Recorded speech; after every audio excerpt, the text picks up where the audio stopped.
তো বন্ধুরা, আজকের যে বিষয়টি নিয়ে আলোচনা করতে চলেছি সেটি হলো ভারতবর্ষের জন্য একটি প্রাউড মোমেন্ট। কি সেই প্রাউড মোমেন্ট? আমাদের মনে এই প্রশ্ন উঠতেই পারে, এই প্রাউড মোমেন্টের সাথে আমাদের কি সম্পর্ক আছে?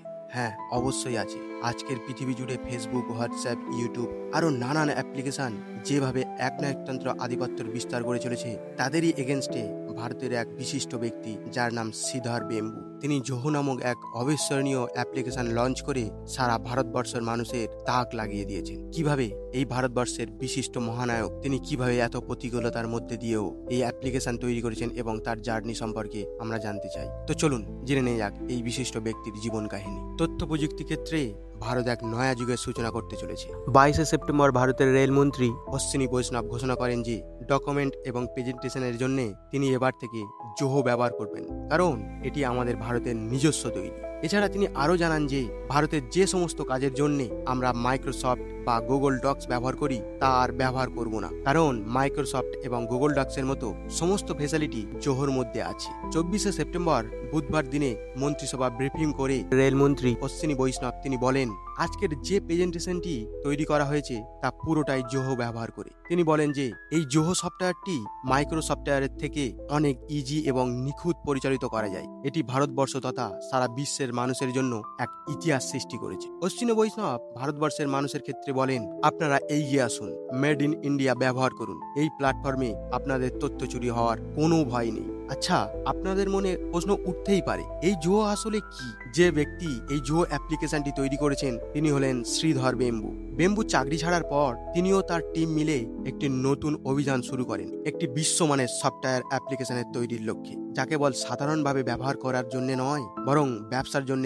বাজেট তৈরির লক্ষ্যেও কাজ করে। আর জোহো প্ল্যাটফর্মটি বিশ্বের 60 মিলিয়নেরও বেশি ব্যবহারকারীর কাছে মাথা উঁচু করে স্বনির্ভর কাজ করে চলেছে। ব্যবসা উৎপাদনশীলতা এবং সহযোগিতার জন্য অ্যাপ্লিকেশনটি একটি শক্তিশালী প্ল্যাটফর্ম হয়ে উঠেছে। পৃথিবীতে সফটওয়্যারের জগতে শ্রীধর বেম্বুর উত্থান দৃষ্টিভঙ্গি এক উল্কাপিণ্ডের মতো ইতিহাস সৃষ্টি করেছে। আমেরিকার সিলিকন ভ্যালি থেকে শুরু করে মিস্টার শ্রীধর বেম্বু ক্যারিয়ারের প্রথম ধাপ সূচনা করেছিলেন এবং সেখান থেকেই প্রযুক্তির জগতের একজন সম্মানীয় জোহো অ্যাপ্লিকেশনের সৃষ্টিকর্তা হিসাবে পরিচিত পেতে থাকেন। 1996 সালে শ্রীধর বেম্বু এবং টনি টমাস নামক এক ব্যক্তির সাথে মিলে জোহো অ্যাপ্লিকেশনটি সৃষ্টি করেন মিস্টার শ্রীধর বেম্বু। কিন্তু পরবর্তীকালে সিলিকন ভ্যালিতে জোহো অ্যাপ্লিকেশন নিয়ে কিছু সমস্যা এবং চাপ সৃষ্টির কারণে তিনি আমেরিকা ছেড়ে নিজের দেশ ভারতবর্ষে চলে আসেন। তখন তিনি জানতেন না যে এই সাহসী পদক্ষেপ একদিন তার ভাগ্যকে নতুন করে সংজ্ঞায়িত করবে এবং পৃথিবীর মধ্যে একজন বিলিয়নার হিসাবে গড়ে তুলবে। আজ পৃথিবীর সমস্ত বড় বড় কোম্পানি এবং বিলিয়নাররা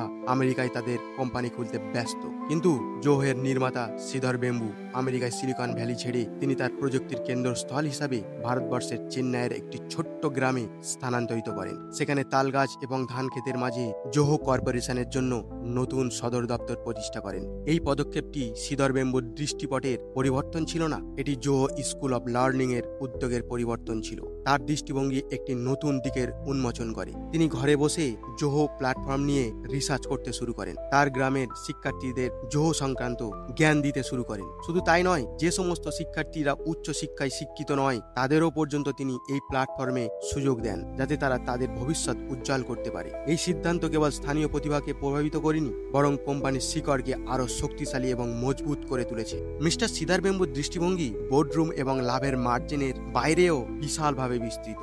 সমাজ উন্নয়নে জনহিতকর কাজের জন্য তিনি মানুষের কাছে এক অন্যান্য ব্যক্তি হয়ে উঠেছেন। স্থানীয় শিক্ষা ব্যবস্থায় শ্রীধর বেম্বুর বিনিয়োগ এবং উচ্চ বিদ্যালয়ের ছাত্রদের জন্য তার প্রশিক্ষণের উদ্যোগ কেবল দাতব্য কাজ নয়, মানুষের জন্য এক অন্যান্য প্ল্যাটফর্ম হিসাবে তুলে ধরা। মিস্টার শ্রীধর বেম্বুর পদ অনুসরণ করলে আমরা বেশ কিছু শিক্ষা পেতে পারি। প্রথমত, শ্রীধর বেম্বুর গল্পটি স্বতন্ত্র হওয়ার গুরুত্বকে শক্তিশালী করে তুলেছে। মানুষ কি বলবে না বলবে তার তোয়াক্কা না করে নিজের কাজের প্রতি বিশ্বাস রেখেছিলেন।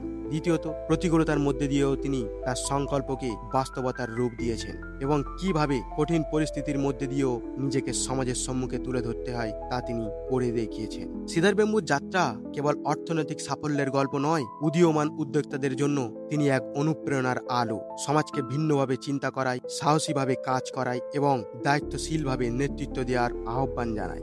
আপনারা নিশ্চয়ই শুনেছেন শ্রীধর বেম্বুর মেসেজিং অ্যাপস আট্রাই ভারতবর্ষ জুড়ে এক অবিশ্বাস্য জনপ্রিয়তা অর্জন করেছে। মাত্র 3 দিনে এই আট্রাইয়ের ডাউনলোড 100 গুণ বেড়ে গেছে, যা হোয়াটসঅ্যাপের মতন বড় কোম্পানিকে অবাক করে দিয়েছে। এটি কেবল শুধু অ্যাপের সাফল্য নয়, এটি ভারতের ডিজিটাল স্বাধীনতার একটি বড় পদক্ষেপ। এই জোহো অ্যাপ্লিকেশনের অ্যাপসটি ভারতীয় ব্যবহারকারীদের জন্য ডেটা সুরক্ষা এবং গোপনীয়তার এক নতুন পথ নির্দেশ করতে চলেছে, যেখানে আমাদের ব্যক্তিগত চ্যাট, কল এবং তথ্য ভারতের মাটিতেই সুরক্ষিত থাকবে। এছাড়া বিদেশি অ্যাপের তুলনায় ভারতীয় আট্রাই ব্যবহারকারীদের জন্য অনেক সহজ এবং সরল হয়ে উঠতে চলেছে। আপনাদেরকে একটা কথাই বলতে পারি, আসুন আজ আমরা সবাই মিলে হাতে হাত রেখে ভারতীয় প্রযুক্তি, ভারতীয় পণ্য, ভারতীয় সমস্ত জিনিসকে নিজেদের মতো করে আপন করে নিই, যাতে ভারতবর্ষ সারা বিশ্বকে পথ দেখাতে পারে।